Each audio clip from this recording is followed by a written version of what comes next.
Hey everyone, I'm Matt Freedman, Matt at the Oracle. Welcome to the 10th episode of the Daily Fantasy Sports Roundtable, brought to you by FantasyLabs. Last week we looked at some rule changes in both MLB and MLB DFS on DraftKings and FanDuel. This week we're going to be discussing the approach one should have to early season MLB DFS. So let's get started. Returning to the show is Mitchell Block on Twitter at Mitch_Block. He is a DFS writer for FantasyLabs, Roto Academy, and Numberfire. Mitch, talk to me about the snow on the ground where you live. We got a couple of inches probably, hoping it'll go away soon. Getting pretty sick of it. Yeah, does it inhibit any sort of activity there? Or is it just like the type of snow that's annoying but doesn't really do anything? Just annoying, other than my 2-year-old's pretty sick of not going outside. Yeah. That's understandable. I have the feeling that would make the parents a little frustrated too. But Yeah. So good to have you on so that you can talk about some adult things besides children. Yeah. Good to be back. Yeah, and then also joining us tonight for his round table debut is Matt Hunter at MattR_Hunter. He is both the proprietor of SaberSim and a very proud stats nerd. Matt, welcome to the show. Hey, thanks for having me.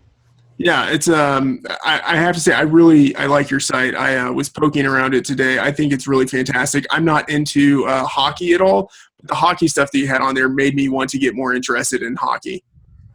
Yeah, I just added that this halfway through the hockey season, but it's been cool to play around with it. Awesome. As another non-hockey guy myself, that's basically the highest compliment you could give someone. that they would get interested in hockey from just your site. Yeah, exactly. I'm originally from the Texas, like Dallas-Fort Worth area. So other than the Stars winning a Stanley Cup back in the day, I really know nothing about hockey. So anyway, maybe because of your site, I will start to develop an actual interest in it. But good to have you on the show. Thanks. And also making his round table debut is another guy with a great first name, Matt Brown at Matt Brown M2. He's the host and executive producer of Fantasy Relevant on Fantasy Sports Network. Matt, is there such a thing as too many Matts on a podcast? I actually think that this is about the right amount right here. You never can have enough Matt. That's the way I kind of look at life right here. It's funny you said you grew up in Texas. I grew up in Louisiana. So same thing with hockey with me. There wasn't even a hockey team when I was growing up within 300 miles. And so it's all foreign to me. It's totally foreign. All right. Well, a lot of Matts on the show and one Mitch. So some M power in the house. It's good to have all of you guys on the round table, and I think we will soon discover if 3 Matts is too much for one show. Let's jump into it. We are in the first week of the MLB regular season. As we record this, the Texas Rangers look as mediocre as ever, so everything seems to be just normal. Of course, because the season is young, it's dangerous to look at anything we see now and use it to project into the future. There are a lot of things that we need to take into account when analyzing early season baseball. So I think to start us out, the first question I have is, how important are last year's stats when you are thinking about what you want to do this year? How do you use those stats to inform your DFS decisions? And then are there specific statistics that you think carry over year to year pretty well? Matt Hunter, let's start with you. Yeah, last year's stats are definitely really important, way more important than this year's. In fact, I would almost say that this year's stats are entirely useless at this point. And even going back more than last year, last 2 years, last 3 years, you obviously want to weight the more recent statistics more heavily, but definitely, you want to be looking at last year's stats for players. I'd say, that said, there are some stats that are more predictable than others. Stuff like strikeout rate and walk rate and WOBA, OPS, stuff like that definitely carries over more year to year, but you still want to be careful with those because players who change teams might have different park factors, might have someone who went from the Rockies to another team is going to see a big dip in their stats because they went from a huge hitter's park to not. So you have to be careful with, even when looking at last year's stats, at the player's team and at their teammates, and different variables like that. Mitch, do you have any thoughts there? I agree. I guess in terms of like the traditional counting stats, I really don't put a ton of emphasis into those, but a player splits are definitely actionable. Their wall weather ISO splits are really useful in targeting matchups early on. But as Matt had said, obviously, if the player's situation has changed, you have to be aware of that. It actually might be something you can exploit as well, as a lot of the public is going to be looking at last year's information and assuming it's the same. Most of the websites out there providing that kind of info are also going to be reporting that same information. So it could be a situation that you could look to take advantage of. Yeah, and I guess I would add to that the same deal. If you look back last year and even a couple of years in the past, if you look at a guy's K per 9, K percentage, stuff like that, whether they're a fly ball or ground ball guy, and usually their splits and things like that, they're not going to automatically become – they're not going to go from a ground ball guy if they've been a ground ball guy for 5 years into suddenly being a fly ball pitcher. And they're not going to suddenly – if their K rate is ticked down over the last 3 years, they're not usually not going to just magically – rebound and have some kind of crazy K rate the next year. And so things like that are certainly things that I will look at from the year before and bring into this year whenever I'm, especially early in the season right here when I'm looking at pitchers for sure. Mm-hmm. There's a lot of uncertainty surrounding the early part of the MLB season, and Brian Mears at FantasyLabs recently wrote an article highlighting the inability of Las Vegas to predict outcomes early in the season compared to later in the season. I'm curious, how do you take into account the uncertainty of April and May? Mitch, what do you think? Yeah, it was a really good article. I enjoyed it. In general, I would say, so we know the public consumes a lot of content, and a lot of that's going to correctly point them at games that have high totals. But this time of year, we know that Vegas is as inefficient as they're going to be. So I tend to use that, especially when we're looking at larger field GPPs. I'll stack lower total games. As we've seen this year, I mean, Vegas has not exactly been on. Small sample size, obviously, but I think as we go throughout the season, they're going to get better and better. So you might as well take that bit of an edge that you have early on. As far as cash games, I'm still taking it into consideration. Though they might be at their most inefficient right now, they still have far more efficient models than anything else that is out there. That's how they make their money. So more so in tournaments, I'm playing, having it play a factor. Hunter, what do you think? Yeah, honestly, I don't look at Vegas too much when I'm building my lineups. I mean, partly is because my site projects the games and I trust the numbers. But for me, I think using projections, and I don't actually mean daily projections, like season-long projections, stuff like Zips and Steamer, can be really useful. Especially, one example, I don't know, this series, the Arizona-Colorado games were really, the run totals were high. It turns out actually Vegas is kind of right about it. But if you looked at the projections, all of the players have pretty poor batting projections compared to what it seemed like Vegas was saying. So for me, and that kind of piggybacks off the last question about last year's stats. You want to look at last year's stats, but you also want to look at the projections, which sort of weight all of the different factors and spit out a more accurate representation of the player's ability than you might see just from last year's stats or this year's stats. Yeah, to echo kind of what the guys are saying here, I mean, one of the things that I think that experienced players can do really at the beginning of the year, it's so easy. You hear, when touts are talking, like a lot of things they'll say is, hey, look, one of the first places I look is the Vegas totals. And that's true as the season progresses because obviously things become more clear, people become more sharp, Vegas becomes more sharp. But they hear people talk about that in podcasts and read articles. And, a lot of people who don't want to really put in the time and really put in the effort, they'll just go straight to the Vegas lines. They see a low total, and then bam, that's where they're going to be looking for pitching and whatnot. So I really do like the stacking the games with the lower totals early in the season because I do think it can basically give you a real edge over the general public just right off the bat.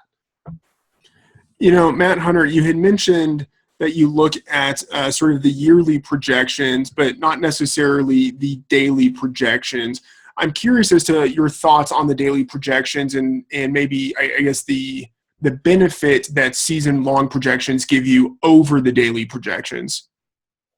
Sorry, I actually didn't mean I don't look at daily projections. I just meant sort of as I think yearly projections are really useful for getting more of a context neutral evaluation of the player, but then you want to use the daily variable stuff like the opposing pitcher, the weather, the ballpark, and apply those to the projection, the season long projections. And that kind of gives you, the model that I use for SaberSim does that sort of thing. It takes the steamer projections and takes those context neutral projections and then puts in all of the daily variables and spits out a more accurate projection for that day. So that's, I'd say the season long projections are a really good starting point. And then you want to look at what's affecting that day and really adjust those season long projections for those variables. That makes sense. So let's talk about batters and the issue of sample size, which has been mentioned a couple of times. Sample size, it's an issue, especially early in the season. It's probably too soon to put a lot of stock in any performances we've seen so far. But when is the point that a small sample transitions from untrustworthy to slightly bigger and potentially representative of what we might see moving forward? Matt Brown, what do you think? So I actually had the opportunity to talk to a couple of guys that play professionally about this before the season started. And that was one of the first things I asked them is when do you really feel into the season? And they said, I don't really feel into the season until about a month in. And so I basically kind of entered this DFS season with that mindset because, in spring training, the pitchers are toying around with their pitching arsenal. They're just trying to get their arms in shape. A lot of the hitters are facing minor league pitchers. So they don't see a lot of nasty stuff really until the season gets going. And so the guy starts out April pretty slowly. So long as he's not really on the downside of his career, it's usually kind of just stay the course for me with how I see the guy as a player, how I projected the guy to go here. Now, if I've tabbed the guy for some pretty major regression somewhere along the way, and he's basically, maybe this is just confirmation bias or something, but he starts out very slowly and I projected him to be a guy that's going to be falling off, I'll certainly kind of find myself off of that guy a lot more. But so I've kind of gone into this season with using April is more like my test market, figuring out different ways to adjust my DFS lineups, figuring out different ways and just trying to understand these teams a lot better. Mitch, what do you think? I agree. For FantasyLabs, I know for a lot of our stats, we actually use 15 games as kind of the sample size to compare to the season long, and I think that's an appropriate amount, but it's difficult as well. I mean, baseball is a very split-driven sport, and you could get that weighed. You could end up with, say, someone who does well against lefties only faces 4 lefties over that just happens. That's how the schedule works out. So you have to be very cautious, I think, when approaching it. If anything, I'm probably using it more from a game theory perspective. I know that ownership levels are probably going to be drastically swayed from the first 10 games of the season. If I see swings starting to happen when I think a player is just – I mean, we saw Robinson Cano with 4 home runs here in the first 3 games. I mean, I don't think that's sustainable, but I guarantee his ownership is going to be pretty heavy moving forward for the near future. So after like the first 15, 16, 17, 18, I don't have an exact mark, but I think you can start getting an idea of where that person's season's going to go. So Brown and Mitchell both mentioned games or sort of like a length of time. Matt, Hunter, I'm wondering if you have a different perspective. If for you it's games, length of time, or maybe it's just sort of like repetitions, like number of at-bats or number of pitches we see from a pitcher, something like that. Yeah, definitely. I mean, games sort of correlate with number of at-bats, so I think it makes sense to use that in place. But I'd say, number of plate appearances is definitely the best indicator of sample size. And there's a really good article, it's pretty old, on Fangraphs that has sort of the stabilization points for a bunch of different offensive and pitching statistics. And it's pretty surprising at how long it takes for some of these stats to stabilize. Even something like strikeout rate is the quickest stabilization. It's still 60 plate appearances. So that's something like, a couple weeks. And then home run rate is 170. So that's, a quarter of season, something like that. And batting average is, over a full season before it stabilizes to the point where it's more, less randomness than non-randomness. So, my opinion is sort of don't look at the short sample size and really take a larger view of the player. And, you can take that small sample into account, but you want to weight the previous data a lot stronger. And that's sort of what projection systems do as well, is they'll weight the current season larger and larger as it progresses, but you generally want to take more data over less data, even if the less data is more recent. So, Matt Hunter, you had just mentioned specific statistics that seem to even out quicker than others. And so I have a follow-up question on this. Which statistics or metrics tend to have more predictiveness at this time of the year in comparison to others? So if we are going to commit a fallacy and read too much into early season performance, what are the things that we actually should be paying attention to? Yeah, I think the sort of traditional counting stats and traditional, batting average, OPS, stuff like that is probably not something that is going to have much predictive value at this point. For me, I think mentioned it before, but stuff like strikeout rate and walk rate, both for batters and pitchers. For pitchers, even getting more specific, velocity and even the pitches that they're throwing can be really predictive, because that's something that's not really influenced by randomness. That's something they might have added a pitch to their repertoire, or, had an injury over the offseason that affects their velocity, something like that, where you don't really need much of a sample to see that in effect and be able to sort of predict how the pitcher is going to be moving forward based on, having a new pitch or having a much lower velocity than usual. For batters, I'd say, you really, you don't want to use home runs because because they happen so rarely. Like Mitch said, Cano having 4 home runs doesn't really mean much. But if you see someone that is hitting a lot of warning track fly balls, I know there are some sites that have fly ball distance or even just number, line drive rate, stuff like that can be more predictive than looking at just the plain counting stats. Mm-hmm.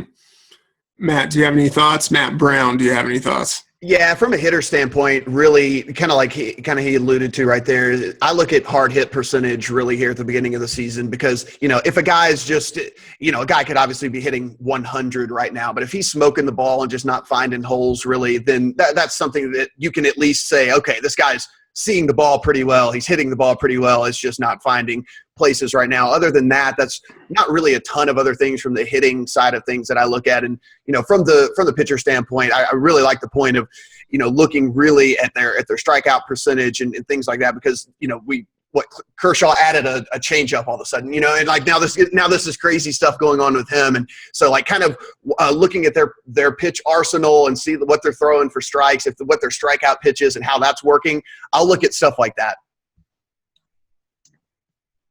Yeah, I agree with the guys as well. I think it's tough to put too much weight into anything batting-wise this early on in the season. One thing I'm kind of curious to see is, so we added some new data at FantasyLabs, and one of them is tracking average distance hit. So I think that with hard hit percentage, I think could be useful, but it's so new right now. Obviously, we can't say how that's going to correlate. One thing I do like to watch, and it's not really from a metric or stats-wise, is to see if guys are running a lot on the base pass, especially if you've had any type of a managerial change. If a guy, I don't know, say was hitting lower in the order last year and now he's moved up, he's in the 2-hole or something, and they're giving him the green light a lot, that might not be factored into his pricing yet. So that's something you can potentially take advantage of. But again, not really a measurable stat, because it's tough to say just looking at, okay, this guy, I mean, David Wright has 2 stolen bases this year already. I think he had 2 stolen bases all last year. Does that mean he's on pace for 60? Probably not. So it's more of a feel thing, I guess. So, Mitch, you just mentioned not really having faith in being able to look at batting numbers right now and think that they have any sort of predictability. Let's transition to pitchers.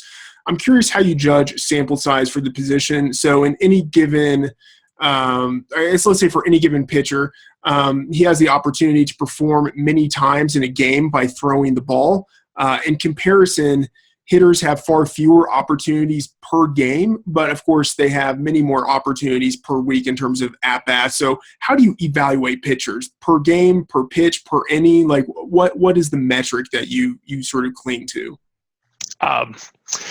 If I had the time, probably per pitch per inning would be awesome. In an ideal world, personally, I'm usually willing to give. A pitcher a bad start. Maybe he had some bad Thai food last night. I went out on the town. I don't know, but if after 2 starts there's a drop in velocity, if he's showing signs of loss of control, I think it's time to look deeper. Whether he's having an issue with his mechanics, whether there's an injury at play, to see what might be going on, I guess. So I would say 2 games is generally where I'm really going to start looking. After a game of really bad performance, obviously I'm going to look into it more. But if it just seems like he had a bad outing, had a bad matchup that day for him, I'm probably most likely going to just give him a pass. Start again the next day. Obviously, the sample size is a lot smaller. We have to move quicker than we can with batters. You're going to get 30, 35 opportunities at best with these guys. So you have to work with what you have. Mm-hmm. Matt Brown, what do you think? And I want to ask a sort of follow-up question on this to to add a little wrinkle here. Let's say that a guy is throwing hard, he has good velocity, but he still gets tagged a lot. Is that something early in the season that's going to impact your perception on him moving forward, or do you think that the velocity is more indicative of his ability? Yeah, I'm okay with guys. I'm a little more lenient on pitchers earlier in the season. Guys kind of trying to find their way. Again, like I said, a lot of these guys are coming off spring trainings where they were kind of tinkering with either release points or different pitches or where there's a lot of things that go into spring training stuff. So I'm okay with a guy getting tagged a little bit early in the season. But to get back to the original question at hand, like I watch a lot of games. I'm sure we all watch a lot of games. So like if I'm watching a game, I'll try to evaluate pitch to pitch. But I think it's probably easier to kind of go inning to inning. You can look at a box score, and box scores can be very misleading of what actually happened there. But you can at least go in and see in a box score, if you go back and look at kind of the play-by-play, maybe the guy only had like 1 bad inning, right? Like maybe it's just like 1 blow-up inning, and that's way easier for me to give a pass to a guy than, if you look and a guy gave up 8 hits and it's consistently because he gave up 2 hits an inning or he walked 5 guys and he was walking a guy like every single inning. Those are the kind of starts I don't like very much. But if a guy, you go in and you look and he gave up 7 hits, but 5 of them were in 1 inning. Maybe they were bloops. Maybe, whatever, CNI singles or something. He walked a couple guys that inning and got all out of sorts, but was able to get his act together that next inning and come back and right the ship. Those are the kind of starts where I go, you know what? Okay, I'll give that guy a pass. Yeah, I totally agree with that. And I'd say even just looking at hits, you don't really know just looking at a box score if it's bloop singles or if it's line drives, and even the outs, they might be line drives straight to fielders, or they might be just pop-ups. So I think especially with 1 or 2 or even 3 starts, you want to look more at the pitches, and some one stat that can be really useful is swinging strike percentage. So rather than even the strikeouts, looking at the percentage of pitches, I think it's on Fangraphs that batters swing through, because that can be really indicative of strikeouts. And so that's more on the pitch level. So there's even more of a sample. You'll get 100 pitches from a pitcher in 1 start. And so that's enough of a sample, especially, I saw Noah Syndergaard had like a 17% swinging strike rate in his start, which is 3% higher than last year. And it was against the Royals, who obviously don't strike out that much. And, it's 1 start, and it still doesn't mean a ton, but it means more than you might get by just looking at his earned runs and hits allowed and stuff like that. What a glorious start it was. Oh, man. Yeah. Well, I had a new man crush on him after that start. Watching him throw 70% of his pitches at 98 or faster was that first inning where he gives up the leadoff triple and then strikes out the side. It was amazing. Well, let's continue to talk about players. We have only a few games to analyze, but right now, based on the numbers, who are some players who have had good or bad performances that you believe are unrepresentative of who they are and what they will do moving forward? Matt Brown. Yeah, so I got a couple real quick here. And, while myself and probably just about everyone had Zach Greinke in for some regression here. He was not as bad. He's not going to be as bad as he was on opening day. Now they're saying he had the flu, so maybe there's some truth to that. Obviously, the negative park shift has a lot to do with everything, and they had to redo their outfield with the Pollock injury and whatnot. So there's certainly going to be his statistics are certainly going to be worse than last year, but I still have him being a guy that you can count on in DFS more times than not. So I think Zach Greinke's one of those guys that I don't think you put too much into that first start of his. And then another guy whose performance I actually buy into is Corey Seager. This guy's pedigree is just off the charts. You look last year, 98, 99 big league at bats, and he hit 337. It was ridiculous. Obviously, he's not going to hit 337, but I think 280 is a real possibility. 19, 20 homers, maybe 30 plus doubles, something like that. And from, a DFS perspective, where are you really finding true gap power and home run power at the shortstop position outside of like Correa and Tulo? It's few and far between. So I think Seager's a guy that I think will be in the conversation basically all year long as guys that we can kind of rely on at the shortstop position. Mitch, what do you think? I agree. I had Greinke on my list too. I think we're going to get some overreaction out of people. Obviously, there's going to be some regression. He's going to have roughly half his starts at Chase. That's going to be negative for him, but it's not going to be as bad as it was. I mentioned Robbie Cano already, and I actually had written this down before he hit 2 more homers today. So I'm sure people are going to go absolutely crazy for him to get some power out of the second base position. And he may be in for a bit of a bounce back, but he's plays half of his games at Safeco, and he is already priced at the top of the position. I'm sure that's going to increase here. Matt Hunter. I don't have really too many players that specifically, I think kind of like I said, anyone who's had a bad performance thus far in the season, don't really pay much attention to it.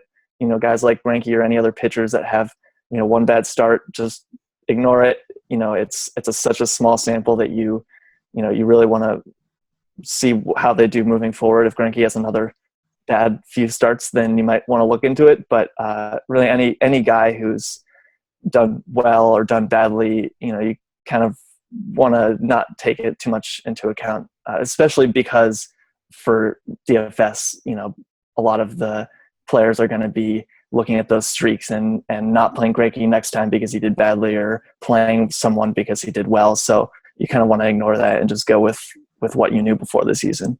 Mm-hmm.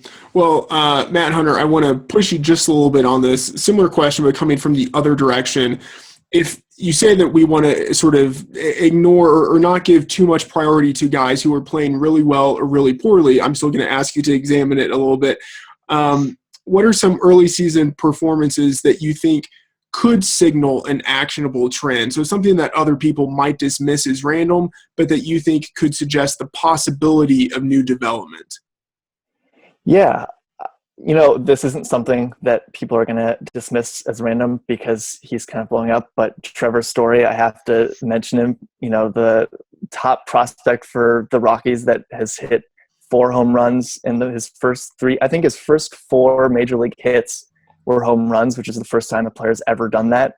And being a top prospect status, being able to come into the league right away and do so well is pretty encouraging. That said, he's young and pitchers are going to start adjusting to him. So it's not exactly answering your question, but he's almost someone where people are going to be on him now, and they're going to, being a shortstop with pop that, is going to play in Coors, he's going to be, owned by everyone in DFS, and he's going to have some cold streaks because pitchers are going to adjust. They're going to throw more off-speed stuff. He's not going to be able to hit it like he's been doing so far. So, I think it is encouraging for him as a player that he's done so well, and I think he's got a really, really promising future.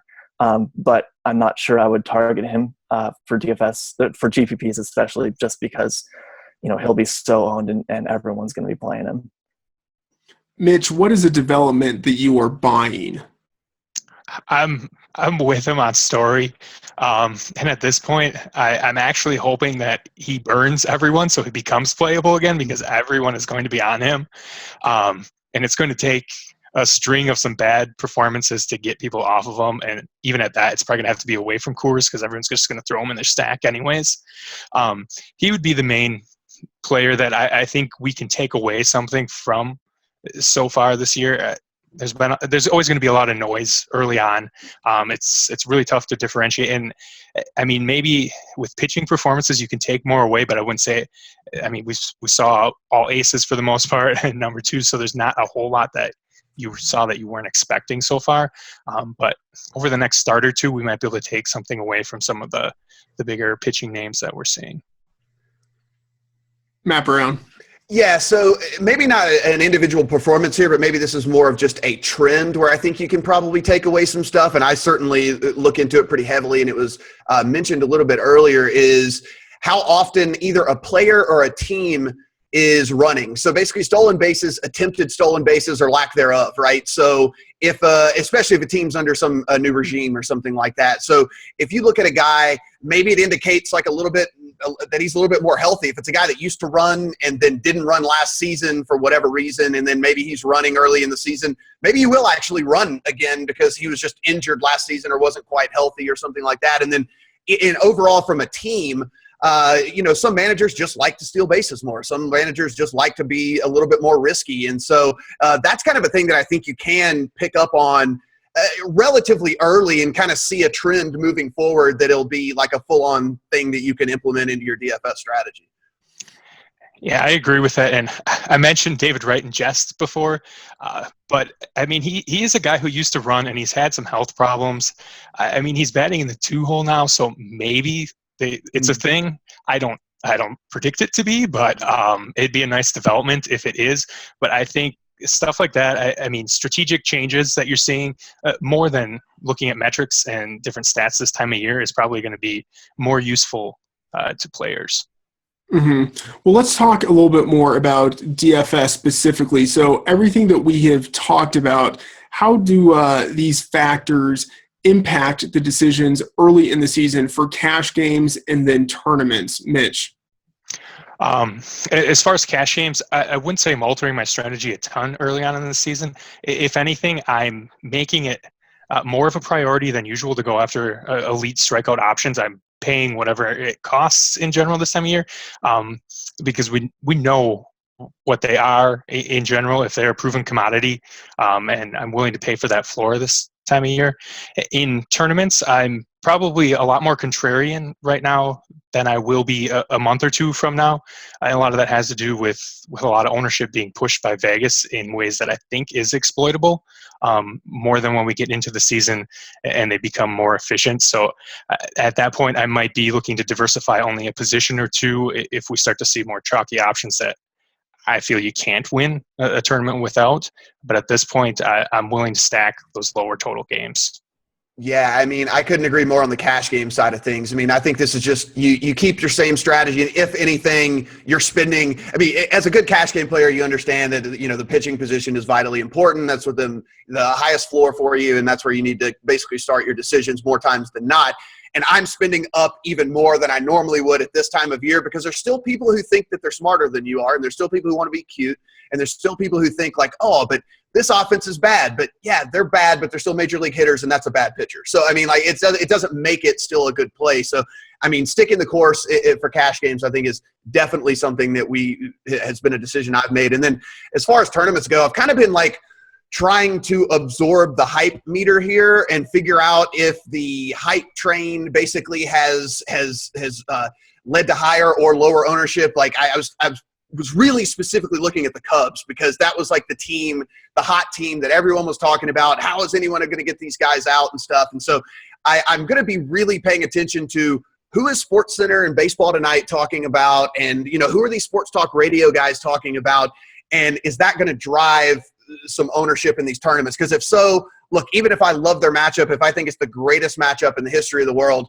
I will have far less than the field because it's just the only way to win tournaments.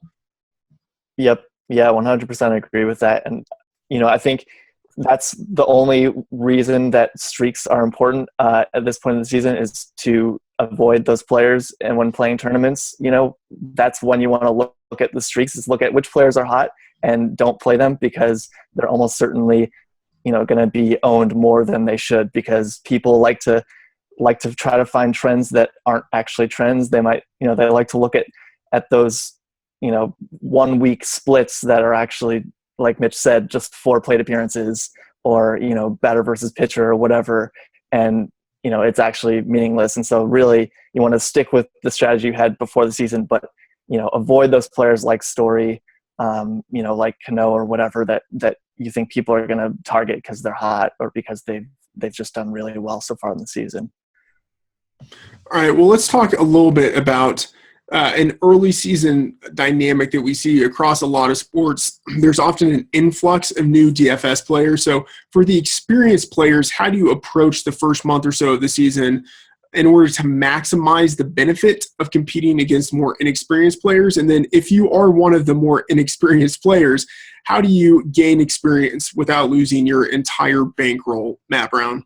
Yeah, so for guys like, experienced players who are playing against the inexperienced guys, I tend to use one of the elements that's found in baseball that's basically not found in any other sport, which is weather. So like new players coming from other sports, not used to games actually being canceled, or the thought of a game being delayed for a long period of time, that like a starting pitcher might not come back out when play resumes. So I'll load up on cash games when there's a slate that has like a few weather concerns, because there's still more people out there than you expect who'll just make a lineup in the morning or on their lunch break and basically like just cash it out. Like that's it. It's whatever, whoever's in that lineup is going to be in that lineup. And while it's no slam dunk that you're going to win, because, baseball's random, a dead spot in a cash lineup is certainly a nice leg up for any of us. And if you're lucky enough that happens to be the pitcher on FanDuel or one of the pitchers on DraftKings, then, you're basically golden at that point. And so, using the weather basically on the other side, if we're multi-entering GPPs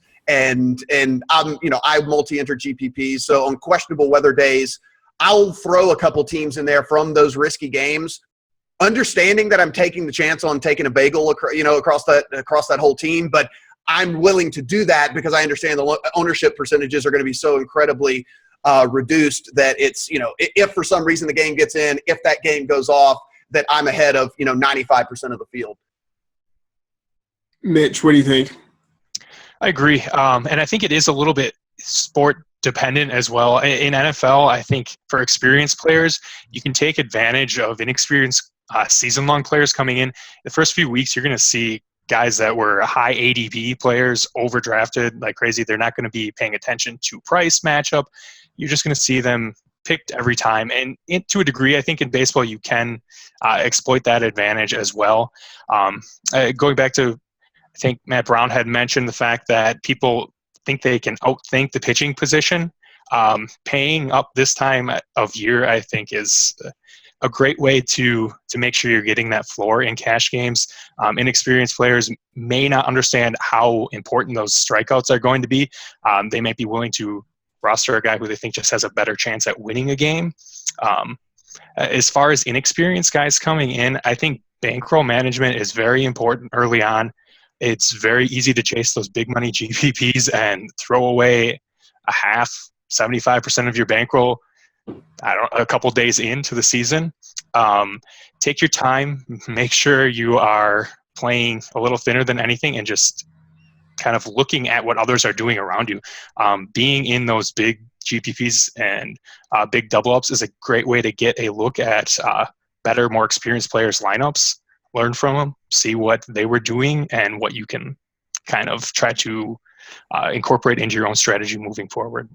Yeah, and for the inexperienced guys, like the best piece of advice I could possibly give: don't chase qualifiers. Like that's just like the biggest bankroll suck of the world. Like until you have enough in your bankroll that you basically sat aside that I'm going to chase Qs this year, and so like I have X amount sat aside to do that. But like, don't just use your normal bankroll and chase qualifiers, because again, there's just it's a bankroll suck. Yeah, completely agree with that. And not even just qualifiers, but even, like the moonshot is often, 50,000, 100,000 entries, and, you're not going to win it.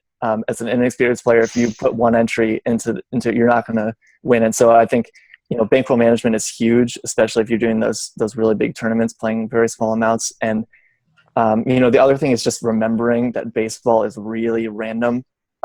You're going to, even if there's no salary cap and you could play the best players every single night, you would often lose because, Mike Trout and Bryce Harper are going to get zeros, and, Zach Greinke is going to put up a -7. And you really have to kind of realize that if you have a bad night, doesn't mean that you did anything wrong, doesn't mean your lineup was bad. You just kind of have to stick with the process. If you're losing for a month, then maybe that's something you need to look at and look at what you're doing, that can be improved on. But if you have a bad week, or even a bad month, it's not necessarily because you're doing a bad job. It's just because baseball is random as heck. All right, guys, good stuff. Let's go around the table one more time for final words of wisdom. Matt Hunter, let's start with you.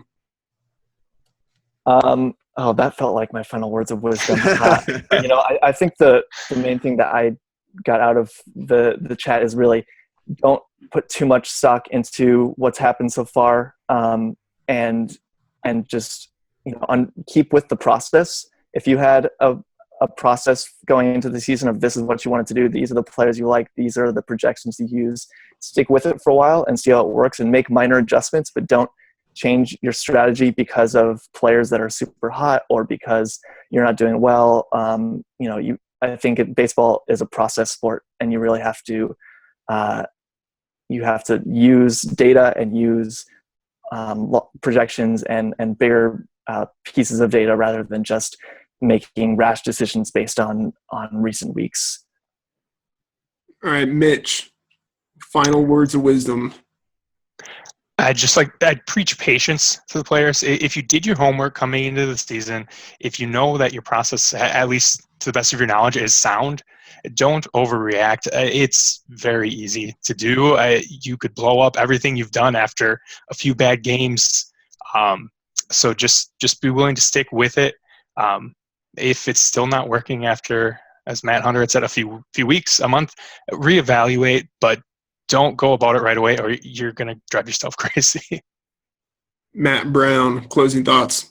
Yeah, to echo kind of what the guys are saying here, I mean, one of the things I think a lot of people don't do that is super incredibly valuable, and this was mentioned by both of the guys here, is basically reviewing what's going on. Not only like reviewing your lineups and say, oh, why did I do this and why did it work or why didn't it work, but looking at other people, successful people, and looking at their lineups and why did they do this and why is this working for them and why is this not working for me?